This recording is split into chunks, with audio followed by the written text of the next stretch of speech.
This is Pixelated Audio, episode 174, The Guardian Legend.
Welcome to Pixelated Audio, or welcome back, loyal listeners. We are a podcast focused on game audio, its history, and the people behind it.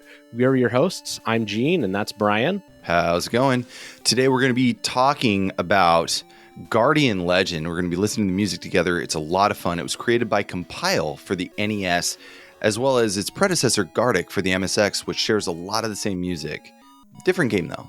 This is one of my absolute favorite soundtracks growing up. I've talked with Brian about this all the time. I have a few oddball NES games. I think everybody had a couple of games that they grew up playing that were not the usual things. Of course, I had my Mega Mans and my Mario Brothers, Fester's Quest, personal favorite. But the Guardian Legend was probably one of those games that I put an ungodly amount of hours into. It was such a great game. I played a lot of this as well, actually. I did not play Guardic for the MSX, but I did play this. Yeah, I didn't have an MSX as a kid. right, neither did I. But I did play Guardian Legend, and I have a love for it as well. Not in the same, strength that you have, but I did play it a lot as a kid, so I think it'll be a fun conversation to have. There's a lot of interesting parts to this game we'll get into, but let's just jump into our first track. What do we have? Well, first, before we do that was the title theme, obviously. It had a nice rocket takeoff sound, because that's the sound of your jet as you're approaching the planet, which is super cool. But the next track that we have is when you're actually doing the intro stage as you're approaching a NAJU, which is a gigantic man-made or alien-made asteroid. So this is the approaching NAJU, or intro stage.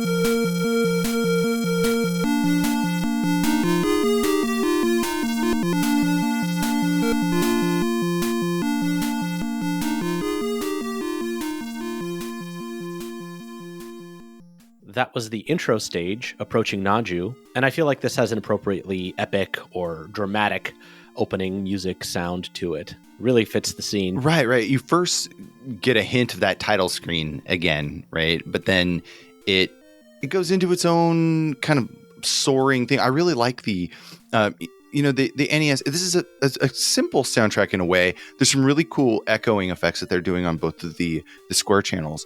But then you get that one little chime where it's kind of like on its own. It's like ding, ding, ding, ding. I really like that. Yeah, and we'll talk about this, but one thing that's really kind of striking to me about this soundtrack is how much they rely on like just very that open 50% square tone. Like a lot of NES soundtracks really don't do this. And I think it has to do with some of their earlier projects because they did a lot of work on the MSX and Master System, but we'll get into that. Yeah. I don't want to linger too long. Let's jump into the very first boss theme, which you hear at the end of the approaching NAJU stage. So let's do that. It's a short little loop.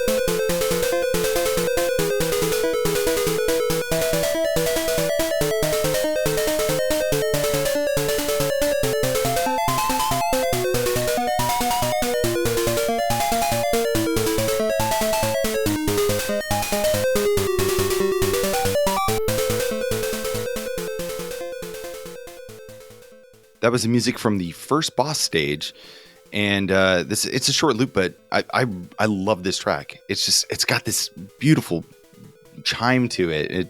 It's short, but it's so good. Yeah, the whole soundtrack has a very kind of like somber minor sound to it, more so than a lot of other NES soundtracks. I feel like that's why this one really stuck with me. It's very like, I don't know, it's just very melancholy the whole way through. I mean, there's a couple of upbeat songs, but overall it's all kind of like, this is a boss theme, but this is kind of like a depressed boss. A little bit of a depressed boss, yeah. Yeah. Anyways, yeah, let's get into our next track here. This is the Message Room. And again, it's got that kind of somber tone to it. Really cool. Let's take a listen. We'll be right back.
And that was the Message Room. This is when you get the information about what you're supposed to be doing next, correct? Like, I haven't played the game in a long time. Yeah, basically, after you finish the intro stage, you arrive to like this very, if you're reading this message, we've died, but, here's what you need to do to rid this world of monsters, or, rid this man-made planet full of monsters. So you press the fire button and you shoot through and you get all these essentially context about what you're doing. Why are you fighting these bosses? And so basically you get dropped into a screen. You have exits on all sides. You're in the very center of this world. Yeah. Having come from a vertical shooter stage, you're now like walking around in like a Zelda world. Right. So let's back up a second here. Guardian Legend was released in February of 1988 in Japan. April 1989 in the US, Europe 1990. It's, like you said, this weird hybrid game where it's part Legend of Zelda and then part vertical shooter where you control a plane around.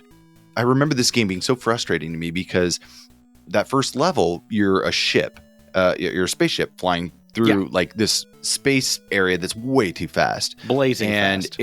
And it's really hard to get past the stage. And once you get past it, you beat that boss, you go to this message room, or you land on NAJU, then all of a sudden the game has changed what you've already learned about the controls. And so it adds this really like, well, wow, what am I even doing now? And you control this female cyborg named Miria in the Japanese manual. You can transform into a starship. So that's what you're actually doing. You're like transforming back and forth into it. You can even see the little animation. It's pretty cool. And your goal is to destroy the space station NAJU, which is on a collision course with Earth, filled with dangerous monsters, like you were mentioning earlier. Yeah, I think it was changed slightly for the English manual. I don't know if it's exactly the same in the Japanese, but in general, you're in a space station full of monsters. You got to destroy them. What's interesting about this game is it's not laid out how you would think, but we'll get into that a little bit. I also want to jump back a little bit here and talk about the previous game while we're on the topic of like games designed by Compile.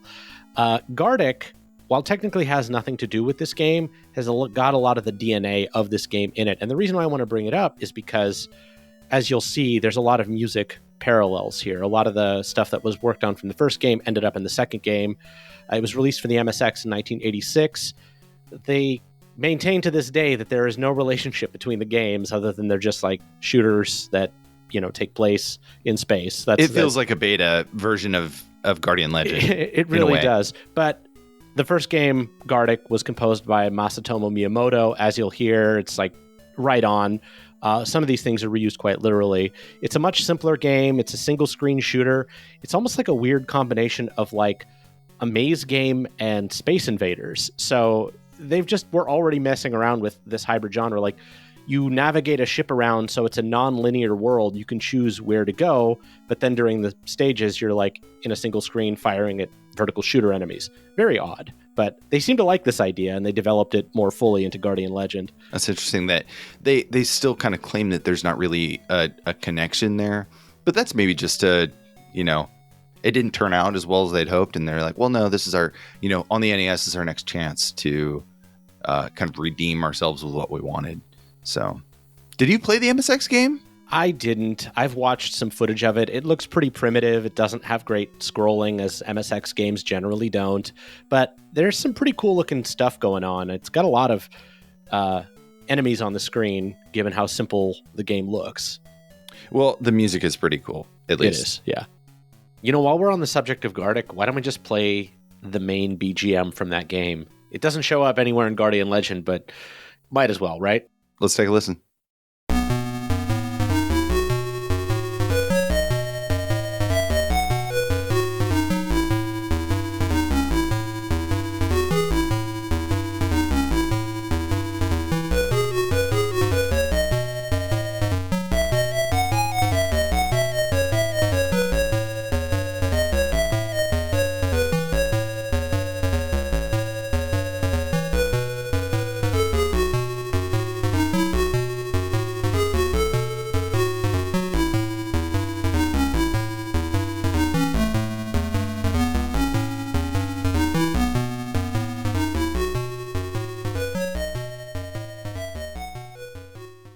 That was the main BGM from Guardic on the MSX. And you're right, like this doesn't kind of have the same feeling, I guess, but there is some resonance there that made it into Guardian Legend. Yeah, I mean, musically, it has the same kind of bouncy, square waviness of the Guardian Legend. It clearly, to me, sounds like it was written by the same team, So, I don't know, not the most interesting track, but again, if we don't play it now, when are we ever going to talk about it? So it's cute. Yeah, exactly. Anyways, so we have a few other tracks here. Do you want to talk about the composers, or do you want to listen to some more music? Let's jump into some more music, going back to Guardian Legend. Cool. So up next, we have NAJU Overworld, and you're going to hear this a lot for a while. I remember hearing this quite a lot. Now, this is different because we talked about like that somber feeling with a lot of the other music. This one is the one that's probably the most peppy out of all of them. So let's take a listen.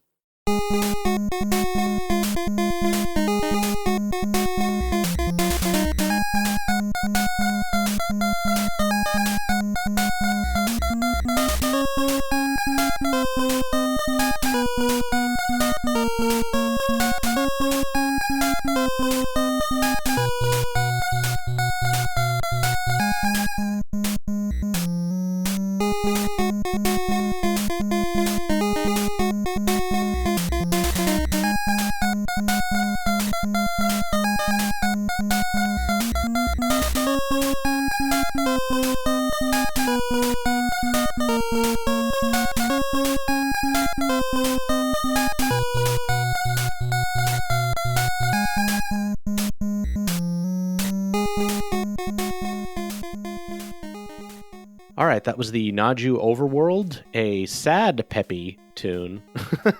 Sure. Still pretty minor, but it's this takes place, the whole game is kind of like you start off in the center. It's a hub world, it's a Zelda world, so you pretty much always return back to this overworld between stages. Yeah. Right. It's almost exactly like Zelda in that sense, right? Where you go to the labyrinths, but instead of, the same controlling a character moving around, you revert back into your starship form or whatever. So, exactly. This music, though, I was surprised a little bit because none of the tracks none of them are longer than really 15 seconds. I mean, like we're 30-40 seconds at max. Yeah, we're gonna loop them, right? But like, I mean, I think the title screen is maybe the longest one, but like this track, I was surprised that it was this short because you really spend a lot of time in this area. So they could have added a little extra, another few bars on there to give it maybe less repetition.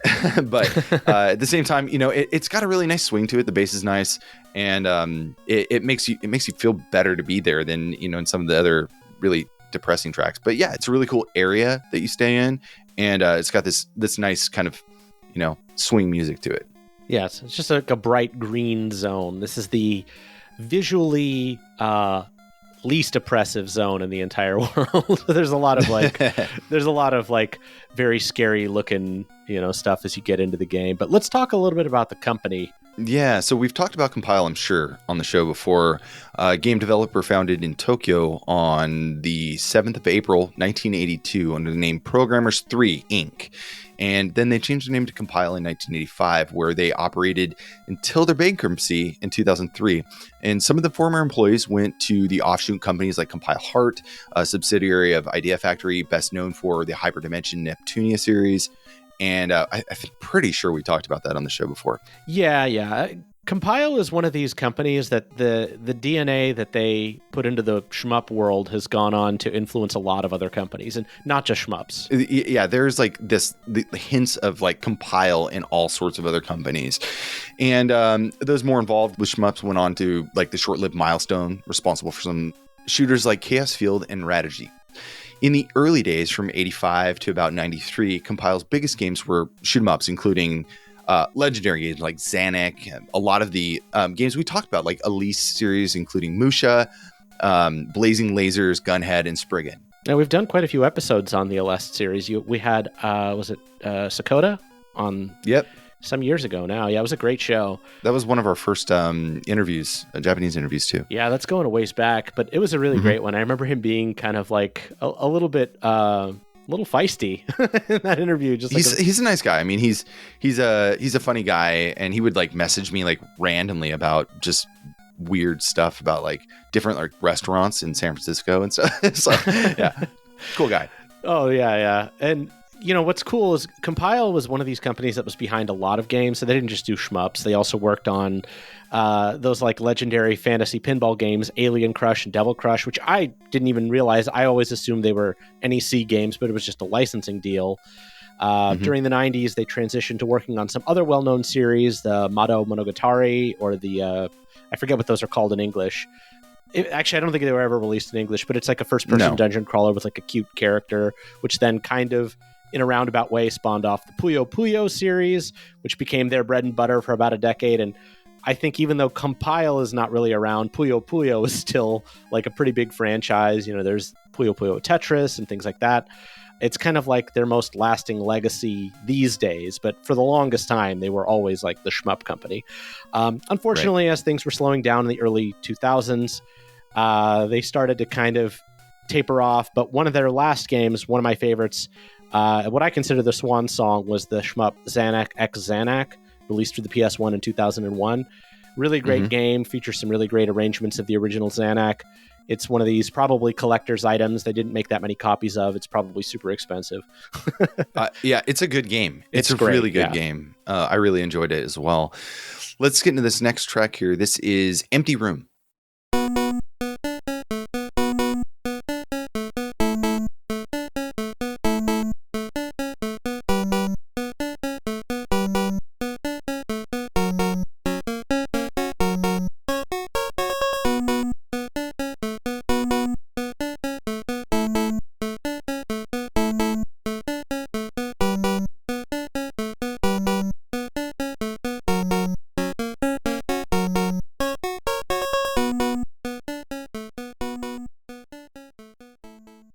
That was Empty Room. Gene, you have some thoughts on this one. Yeah, so very early on in the game, as you're exploring, you find a room with nothing in it, which looks suspiciously like a stage. I'm going to spoil it for a 30-plus-year-old game. It's the last level. Eventually, once you've defeated all of the other bosses, that becomes the entrance for the final stage, which, But that said, it is very much like, when you first play the game, it is a little strange. Yeah. I had little lyrics to go with it too, but we'll save Brian for another was day. singing me a little song, which we will not repeat here. But in any case, I wanted to move on. This is where we first hear that parallel between the two games.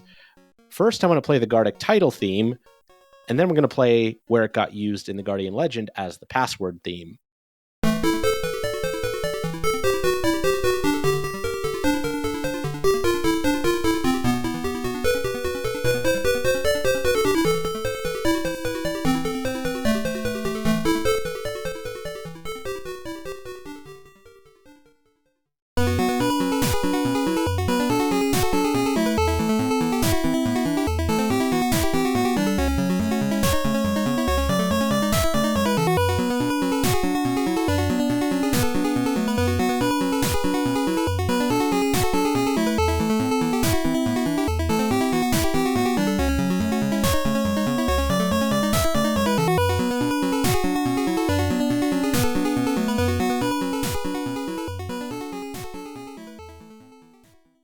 That was a cool transition. The first one we heard was the title theme from Guardic, and then we heard its evolution into the password screen for the Guardian Legend. And this is pretty cool because that's going from like the AY3 8910 to the NES APU, and having that noise like on there, that noise channel just like poof, poof, like, oh, it sounds so cool. I really like it.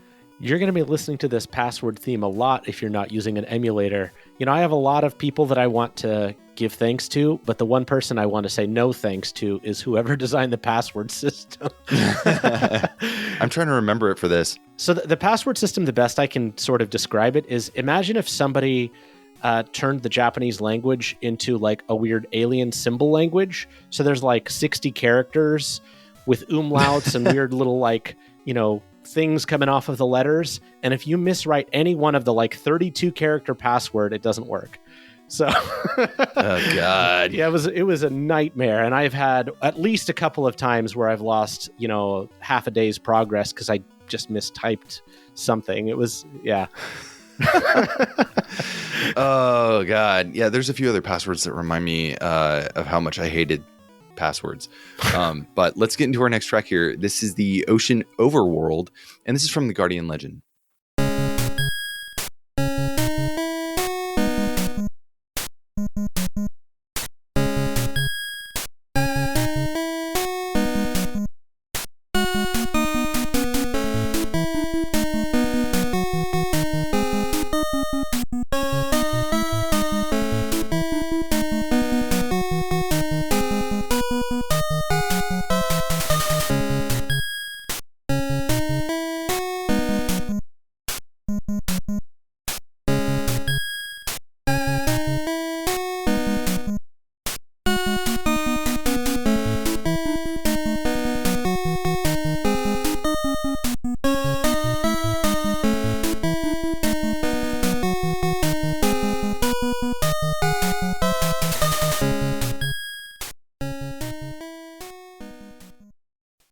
So that was the Ocean Area Overworld. We're going to listen to the Oceanic Area Corridor.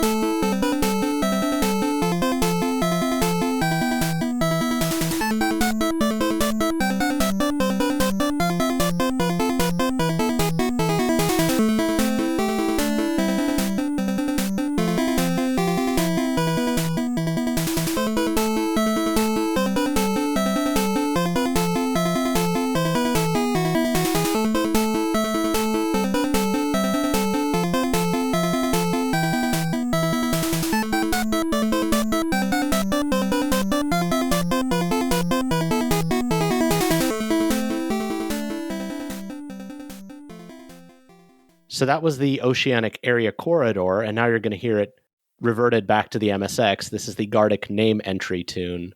It's almost like the D-Make, except they made it first. We're going to be going back and forth. Let's take a listen.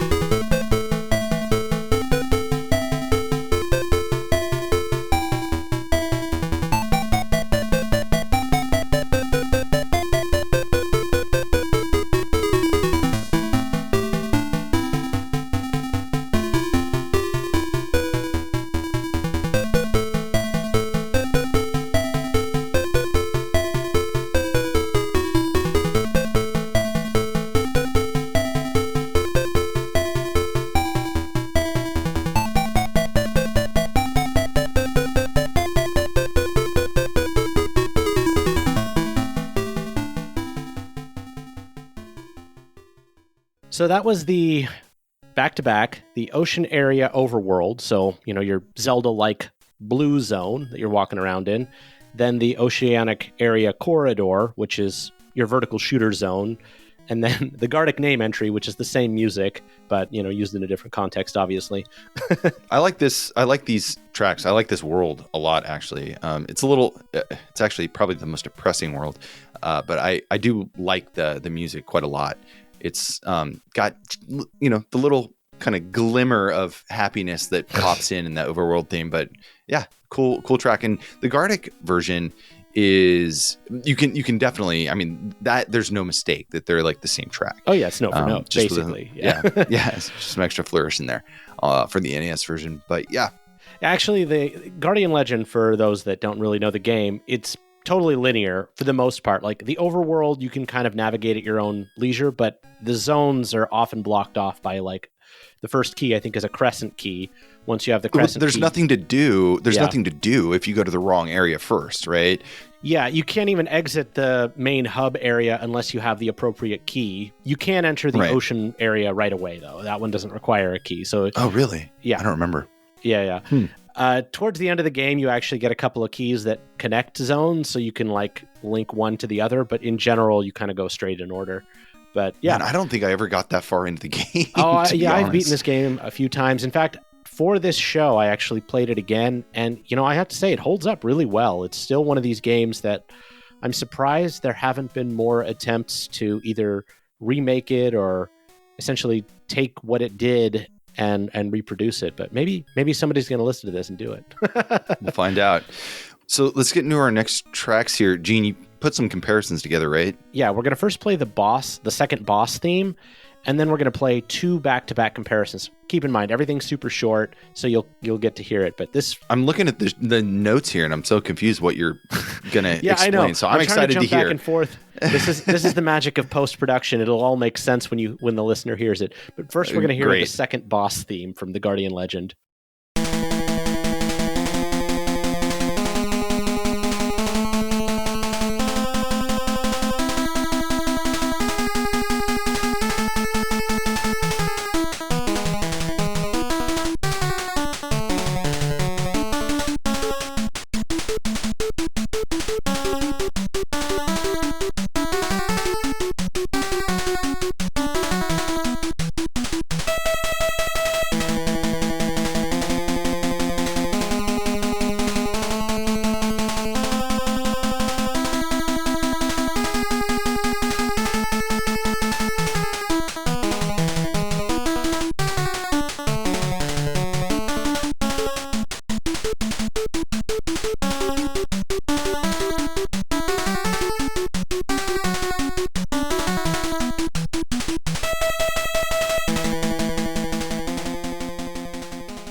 All right, that was the Boss 2 theme, which honestly, always the first few seconds of that always makes me a little bit uneasy. I think it's outlining like some sort of dissonant chord before it kind of resolves into nicer, friendlier arpeggios. But it's got a little bit of that Sonic Rings energy. It's a scary tone. You're gonna drown. Yeah. One of my favorite songs in all of video game history. Next, we're gonna play the Overworld Boss completed or boss done theme. So when you defeat one of the corridors, you get this wonderful, like, honestly triumphant, upbeat, yes, you won song. So this is the boss done theme from Guardian Legend.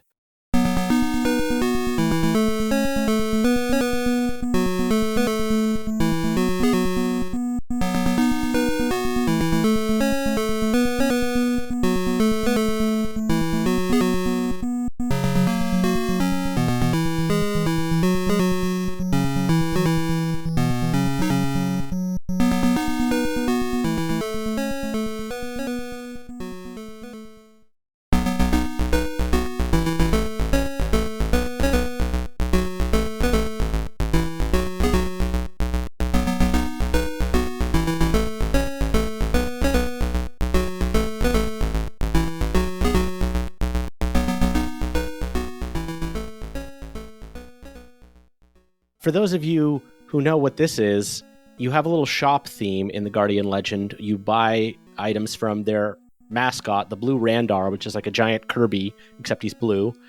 That song appears in both games. He ends up being the star of a few compile games later on down the road, some RPGs. But this is the blue Randar from Guardic, followed by the blue Randar in the Guardian Legend.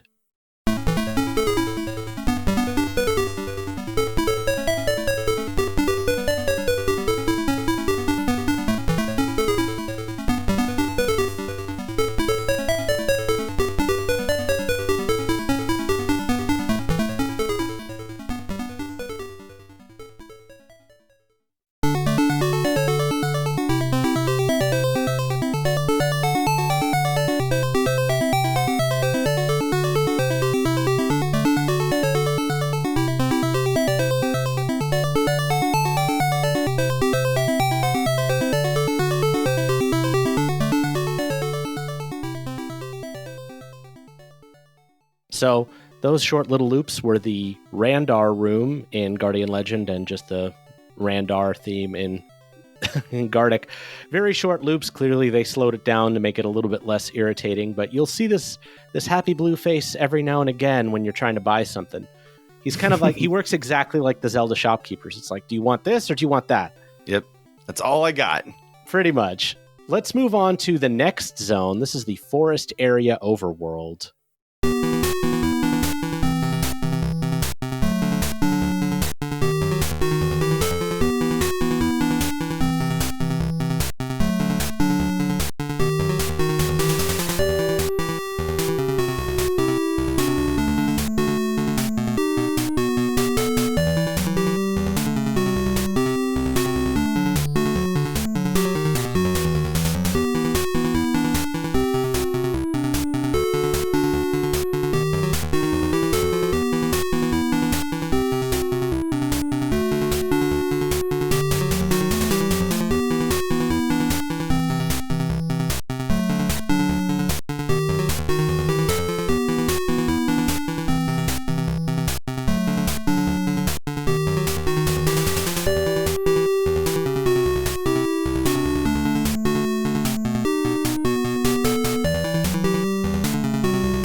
That was the Forest Area Overworld, and this has just a really cool bass line to it that changes a lot from a lot of the other stuff we hear in the game. Yeah, it's bouncy but sad. You know, it's moving very quickly. This whole soundtrack, I just love that sort of.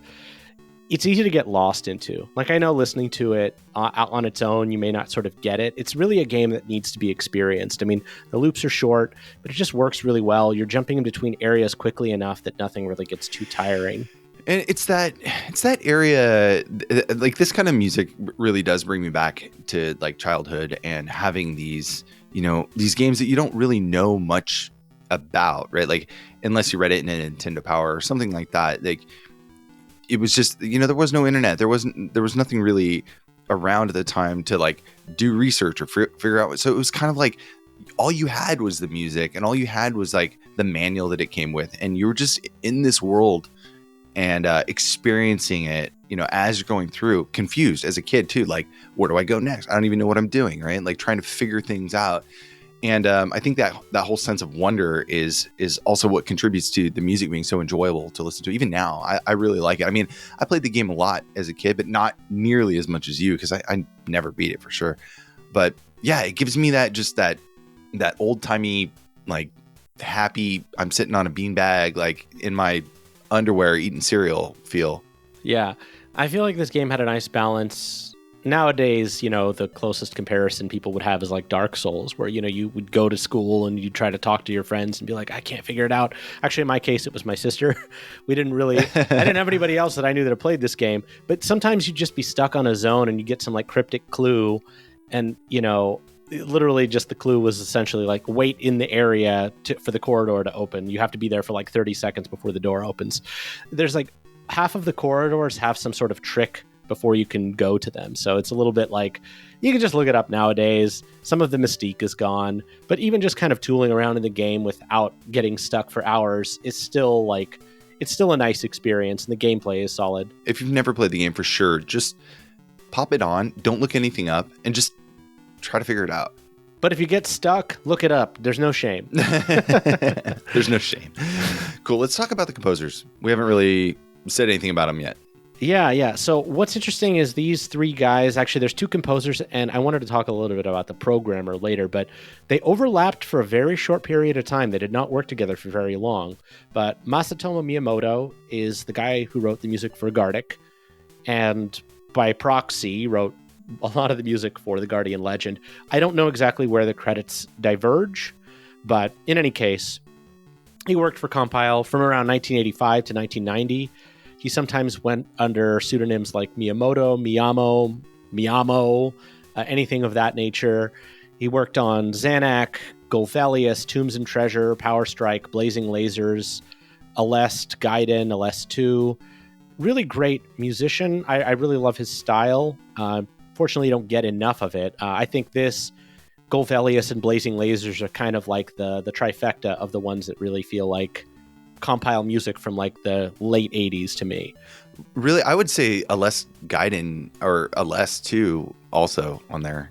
I put those on the list for sure. You're right. It is a great soundtrack. And then next we have Takashi Santo, a Japanese game developer, also worked at Compile around 1987. And around 1989, Takashi left Compile and created his own game development studio, Sting, along with several other members of Compile. Sting is another one of those casualties of the 2010s. They're sort of around, I think, in name only, but they worked on some really cool RPGs and things on the, Game Boy Advance and PSP and things like that. Fans of like, what is it called? The Department Heaven series know these guys. But yeah, he worked on a lot of different things. He wasn't primarily a musician. He only worked on music kind of as like a few jobs. Actually, in fact, Golfelius, Tombs and Treasure, Power Strike, and I think Guardian Legend was about all he really worked on as a musician. Afterwards, he went on to Sting and worked on sound effects for a few games like Psycho Chaser, not a well-known game. He was a programmer for Treasure Hunter G, which I think you guys did a show on way back when. That was like our 10th episode or something like that, yeah. Yeah, and then he became a producer for games like Baroque, the Evolution games for Dreamcast, and yeah, the Sting games that we know, Riviera, Yggdra Union, Gungnir, lots of hard to pronounce things. Evolution 1 and 2, those were pretty cool for the Dreamcast. Yeah. I guess he just sort of got hired as a musician and then moved up, obviously started his own company, moved up and did other things. But that's it's interesting that they overlapped for just such a brief period of time. They didn't even work at Compile for very long together, like 3 games. Well, let's jump into our next track here. We have the Forest Area Corridor next, so let's take a listen.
All right, that was the Forest Area Corridor, and that was from the Guardian Legend.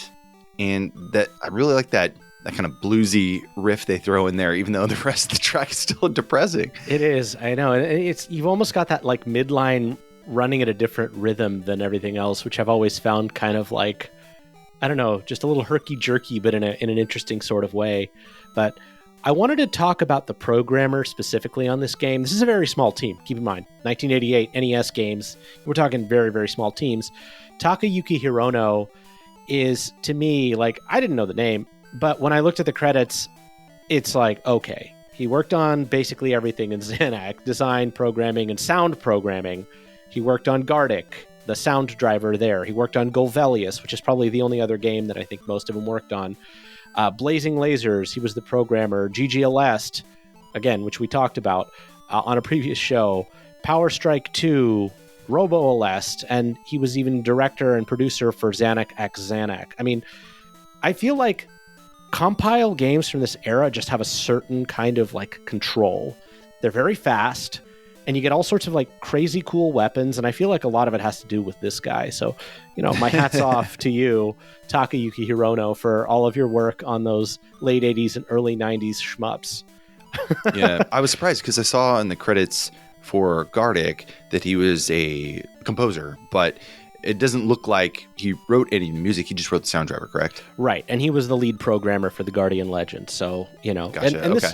This one does control a lot like the Alest series or Blazing Lasers, so I feel like he was kind of the go-to guy for making that exact sort of formula of shmup.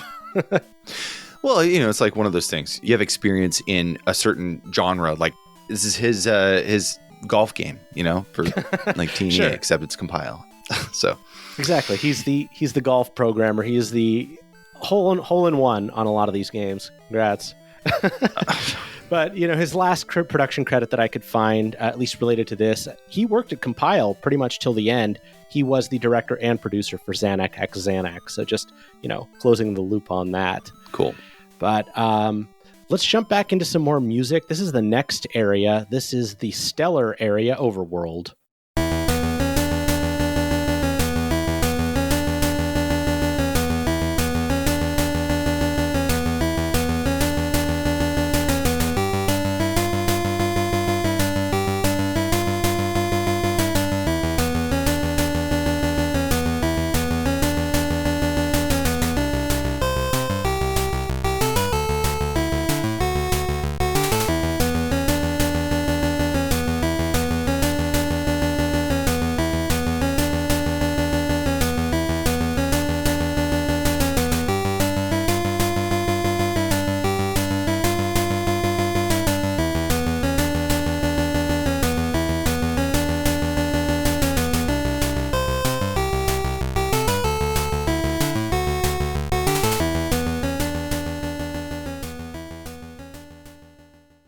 All right, that was from the Stellar Area Overworld. And next we're going to play the Stellar Area Corridor. So let's take a listen.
So the first one we played was this stellar area overworld, and then we followed that with the corridor.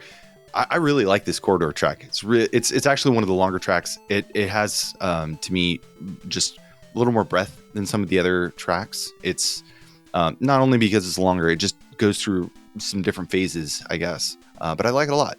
Yeah, and going back to what I was saying earlier, it's definitely still got that moodiness, that, those echoing pure square tones, just like very, like they just echo on.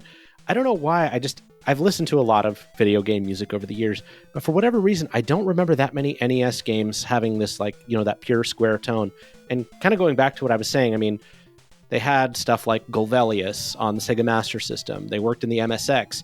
I just feel like the people really like that kind of pure square tone.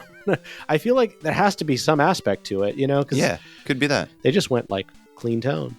Sometimes simple is the best, right? For whatever you're trying to accomplish. And I think that, the music does have a kind of a pure sound to it, right? It almost, to me, feels like that evolution of the MSX where they had, the more simple tones, and then they kind of, I'm not saying they converted it over, but they carried along that almost legacy of despair and simple sound into this game, and I think it works out real well.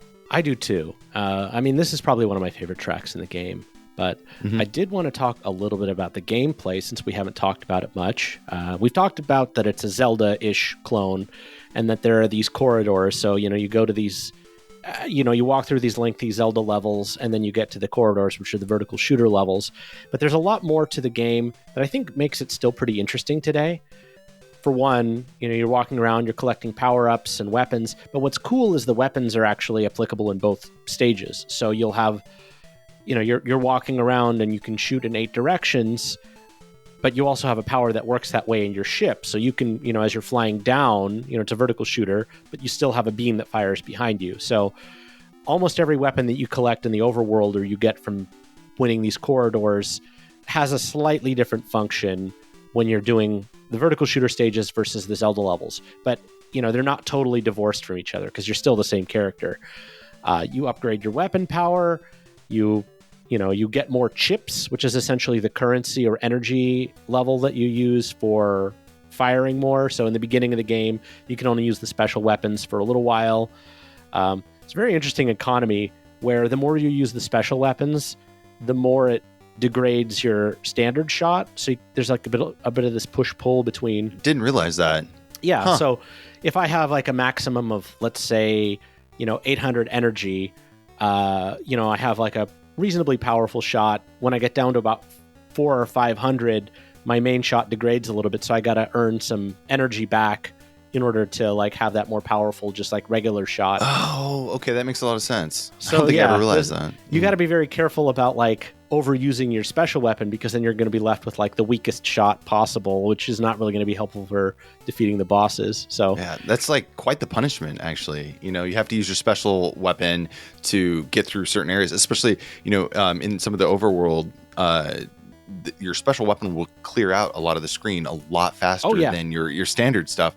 But yeah, you can't overuse it because then you'll be stuck, with something far less powerful and make the game that much more difficult. We've made a lot of comparisons to Zelda, but it's almost like a mix of Zelda and Zelda 2, I want to say. It kind of has that feeling to me where there is the almost more of the RPG element where, in Zelda 2, you're leveling up your power and stuff like that.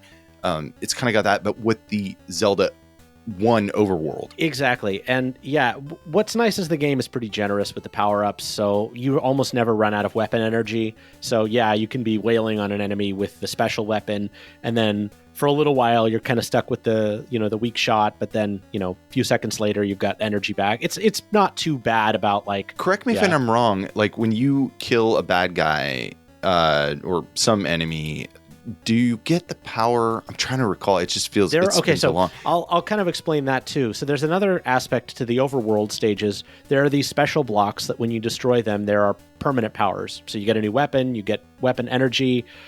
There are also bosses on the overworld when you're walking around, And when you defeat those bosses, they'll give you a power-up as well. So as you progress through the game, first you get about like 15 weapons, and you also get multiple levels. So each weapon can be powered up to like level 1, 2, or 3. And, they take more weapon energy, but they're also much more powerful. And so as you're getting through the game, there's kind of this leapfrogging effect where, I got a weapon, I'm super powerful against the bosses. Then you get to the next zone where everybody's like just pounding on you. And so it never gets too easy, but it stays relatively like right in that sweet spot of challenge for most of the game. It's pretty cool. Most of the challenge for me just comes in the spaceship areas. Yeah, that's true. I think that's the hardest part, because you just take so much damage, and you really have to. It's like damage control, especially in the first level.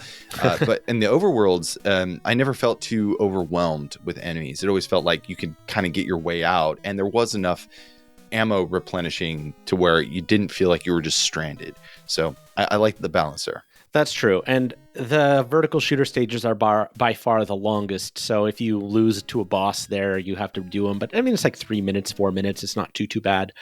Right. The overworld stages, if you die there, I think it just takes you to the beginning of the zone. So like in the beginning of like the ocean area. So you don't have to travel as far. Oh, no, wait. The password rooms. I just remembered. It takes you to the password rooms. So make heavy use of those, even if you're using an emulator. But no, I think if you get game over, because you only get one life. If you get game over, it does allow you to continue. Right, infinite continues, but yes, one life. But if it turns out that you actually hate all of the Zelda-like stuff, there is the classic password. Just type in TGL, and you only do the vertical shooter stages. So, wait, what? Yeah, did this folk knowledge never pass down to you, Brian? I've known this since like 1990. No, but see, I think I think a friend had this game, and we would play it. So I didn't know all the tricks, and there was probably a Nintendo Power that I did look up where it had like password stuff, but by then it must have been in there, because I heard that from the grapevine, and now I know it. Cool. We got some music here. There's the Organic area corridor. Let's take a listen.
That galloping track was the Organic area corridor, and this was from the Guardian Legend, composed by Masatomo Miyamoto and Takashi Santo.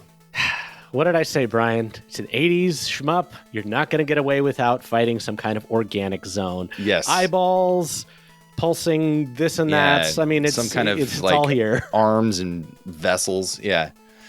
Yeah. Anyways, one of the boss monsters is like essentially made up of eyeballs. Almost every shooter's got to have an eyeball monster. Yeah. What are you going to do? One thing I'm noticing here, this game was never re-released for anything. Maybe we mentioned earlier, but I don't think it ever came out in the Wii eShop or anything. No, surprisingly, I mean, I could be wrong, but I don't think either Guardic or Guardian Legend were ever re-released. So they're, technically system orphans. They're just kind of trapped on their respective consoles. But that said, that got me thinking about something else that I said earlier in the show, which is kind of funny that, a lot of people, there's like a very small little community of people that miss this game and, wish that There've been like fan projects and stuff, but I've never really seen anything come out of it. Oddly enough, I started playing Nier Automata, and like when I said I wish there were more games that were like part shmup, part adventure game, well, there you go. It's weirdly wish granted. Yeah, how do you like it so far? I'm digging it a lot. It's a really great game. I love the original. I had never played Automata until just now. I'm a little late to the party. I think it came out like 6 years ago originally. It's a great game. I mean, the music is as good as the first game. Oh man, I wish Square wasn't quite as protective of that one. I'd love to play more Nier music on our show.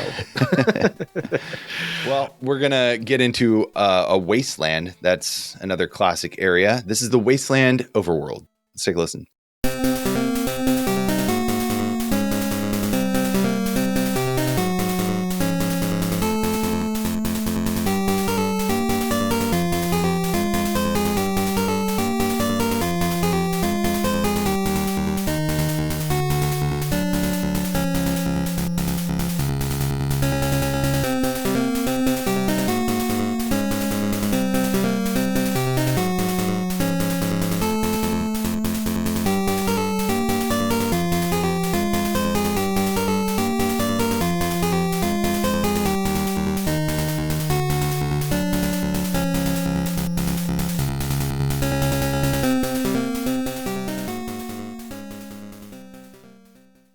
That was the Wasteland Overworld, composed by Masatomo Miyamoto and Takashi Sato.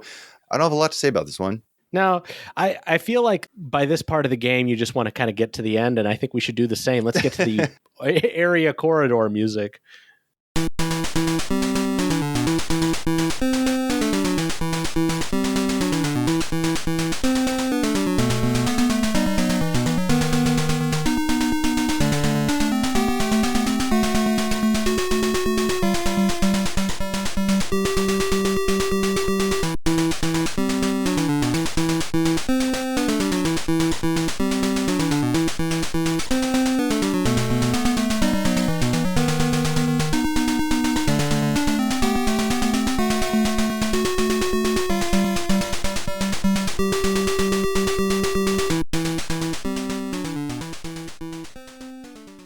All right, that was the Wasteland Area Corridor, music composed by Masatomo Miyamoto and Takashi Sato.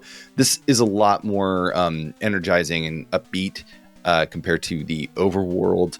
I like this one a lot. Yeah, no, it's a good tune. It's very, again, it's a little bit more oppressive. I mean, you are getting towards the end of the game, so the bosses are... This is a really hard zone. One thing, I wanted to bring this up.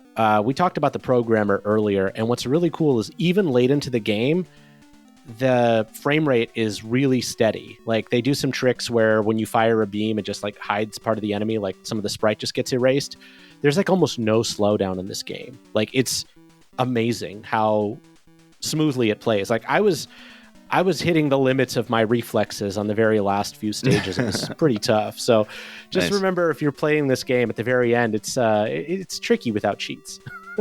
Cool. So you have another comparison here, right? This is the final comparison. So I'm going to jump back over to Guardic, because Guardic only really has one boss theme.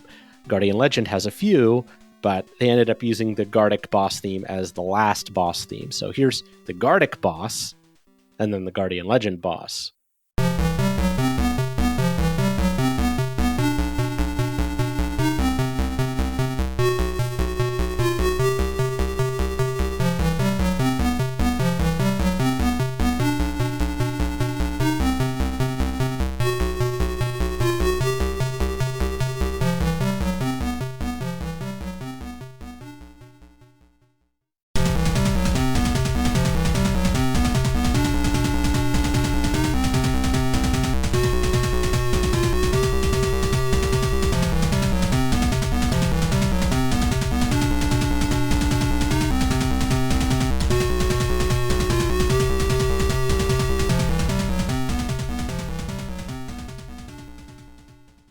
All right, we just heard the Guardic boss, because there's only one. And then we heard the boss theme 3 from Guardian Legend. And the Guardian Legend version is really just the percussion added in. I mean, they sound very identical to me. As far as that the bass and the the high end. Yeah, I mean the pretty much that kick drum sound to make it more impressive, but otherwise, yeah, Masatomo Miyamoto's original compositions are mostly carried over pretty much wholesale. Yeah, with a lot more new music added. Yeah. So let's get into the last corridor, and we'll be right back.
All right, and that was the last corridor from the Guardian Legend, composed by Masatomo Miyamoto and Takashi Santo.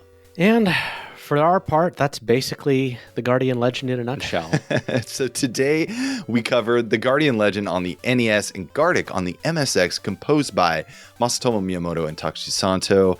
Thank you so much for joining us today. If you want to know more about the show, you can find us online at pixelatedaudio.com for all the show notes for this episode and the track list.